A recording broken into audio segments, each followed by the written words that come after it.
Et bonjour à toutes et à tous, c'est Renard Tourne. Aujourd'hui on se retrouve pour une nouvelle vidéo sur la chaîne. Ça fait un petit moment que j'ai pas tourné de vidéo parce que j'ai eu pas mal de choses à faire pendant une certaine semaine.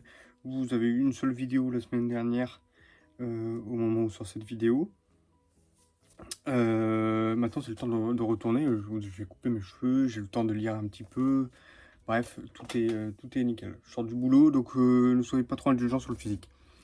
Aujourd'hui, vidéo sur Météoria. Alors pour ceux qui avaient vu passer, j'en avais parlé sur TikTok. Mon TikTok sera dans la description, c'est Renard Tendre 1. Parce que Renard Tendre normal était déjà pris. Voilà. Météoria, très jolie couverture. De Makoto Todo chez Kurokawa. Kurokawa a toujours les best de toute manière pour faire toute la partie design. Moi j'adore toujours leur couverture chez Kurokawa. C'est comme eux qui faisaient Solitaire. Voilà. Le petit design à l'intérieur. Alors Météoria, c'est un manga que j'ai juste vu dans ma librairie, traîner. Je me suis dit, oh, tiens. Puis j'ai feuilleté. Puis en fait, à un moment, vous tombez sur des jolis dessins, que vous dites, j'achète. Voilà, on tombe sur ce genre de dessin. C'est un manga qui est super bien dessiné, c'est magnifique. Vous avez vraiment des super beaux dessins. J'adore la patte graphique. Et puis, ça lui donne un beau petit design, ce côté steampunk.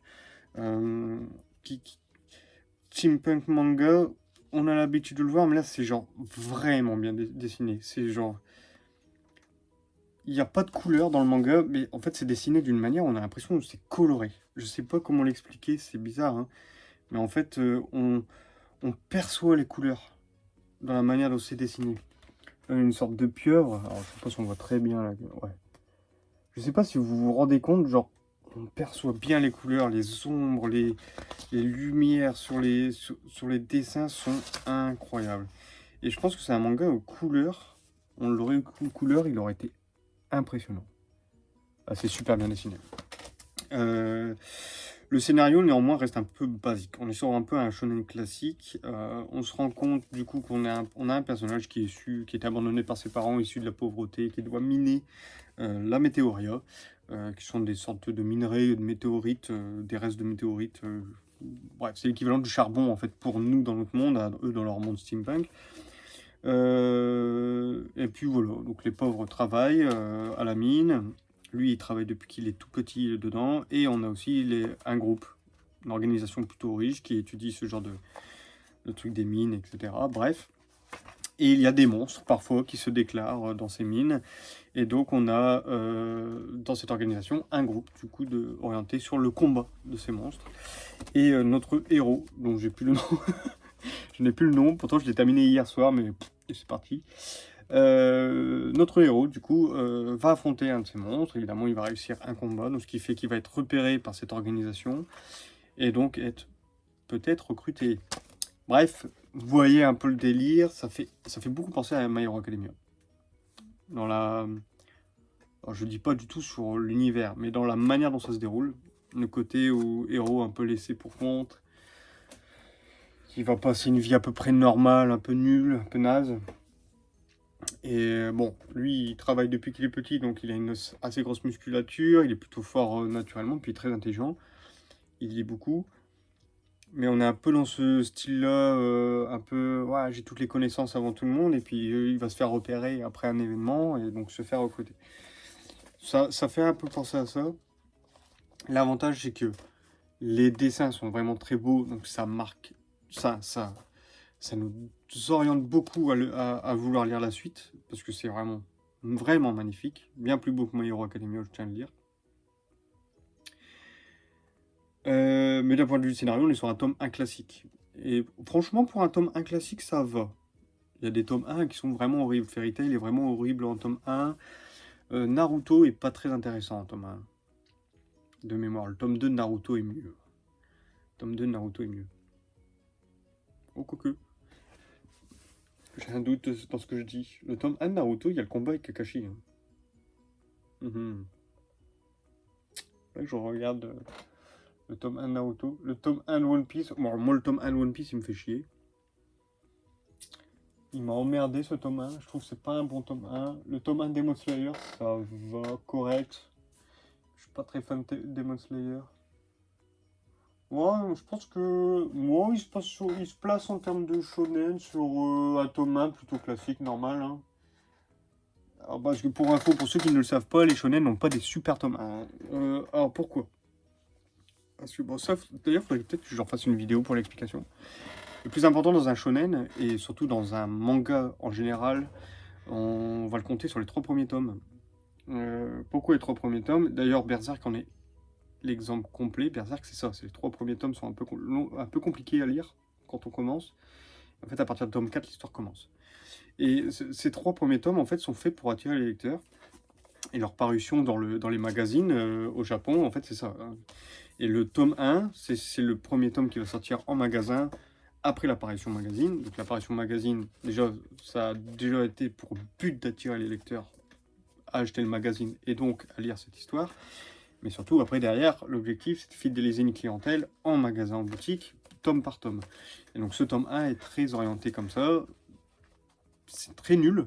Enfin, c'est très nul, non, c'est pas nul, mais l'objectif, voilà, c'est vraiment de vous présenter le majeur propos des choses. D'ailleurs, il y a un personnage secondaire, il est vraiment trop stylé, je viens de le recroiser. Lui, on le voit quasi 2 secondes, mais genre, ils ont à peu près tous des pouvoirs. Il a un pouvoir, là, stylé. J'espère qu'ils vont l'utiliser vraiment de ouf après l'avenir. Et puis voilà, quoi. Donc c'est le principe. Tome 1, souvent, c'est le côté on démarre. L'objectif, c'est de présenter la bande des personnages principaux, les pouvoirs, pouf pouf, ça va se passer comme ça, ça va se passer comme ça. Fin du tome 1, premier combat ou alors premier enjeu. Tome 2, c'est le premier, on résout le premier truc. Et on enchaîne sur un petit truc court, plus un deuxième truc qui amène au tome 3. Et le tome 3, c'est un peu une sorte de mini-résolution du premier arc, on va dire. C'est souvent le premier arc est tout petit dans les shonen. One Piece fait ça hein, avec Baggy. Hein. Je crois que tome 4, on passe à Usopp. Hein. Et genre, le 1, 2, 3 de One Piece, c'est vraiment, ça prend Baggy, Kobe, etc. Découverte de Nami, de Zoro. Ouais, non, je crois que le 1, 2, 3 de One Piece sont bien. Hein. Sont bien. Mais le tome 1 est un peu chiant, je trouve. Bref. Donc, Meteoria, album numéro 1, classique pour un shonen. Mais franchement, foncez pour les dessins. Ça peut être un super manga à l'avenir. Ça peut être vraiment bien. Moi, je suis prêt à mettre ma petite piécette dessus. Il y a moyen que ça pète un petit peu. Alors, peut-être pas comme un One Piece, un Demon Slayer ou quoi, parce que le côté steampunk, je pense, attirera moins, potentiellement. Mais je pense que ça peut être pas mal, quoi. Ce dessin-là, là. Oh là là là là. Là, en fait, j'ai l'impression de regarder soit du One Punch, soit du Versus, le nouveau manga de One. Ma chaise, elle grince. C'est peut-être pas agréable l'oreille. Ceci, Versus, ça c'est bien. Ça, je voudrais peut-être que je vous fasse une petite chronique là-dessus. Bref, en termes de dessin, on a un peu, voilà quoi. Ça c'est vachement bien. Donc bref, Meteoria, faut achetez-le, lisez-le, empruntez-le. Moi je vous le conseille. Je vais le conseiller aussi à mes meilleurs amis pour qu'ils le lisent. Sinon voilà. Donc voilà. Abonnez-vous, likez, commentez. Donnez-moi votre avis sur Meteoria si vous l'avez lu. Et si vous ne l'avez pas lu, dites-moi si vous êtes intéressé. Toujours venir m'indiquer. Il faut me dire les choses. Hop. Je remonte un petit passage. Bref, dites-moi si vous êtes intéressé, si vous l'avez lu, si vous avez des petites anecdotes sur le tome. C'est toujours sympa aussi dans les commentaires. Abonnez-vous pour plus de vidéos. Likez si vous avez aimé. Et on se retrouve à très bientôt. Salut tout le monde!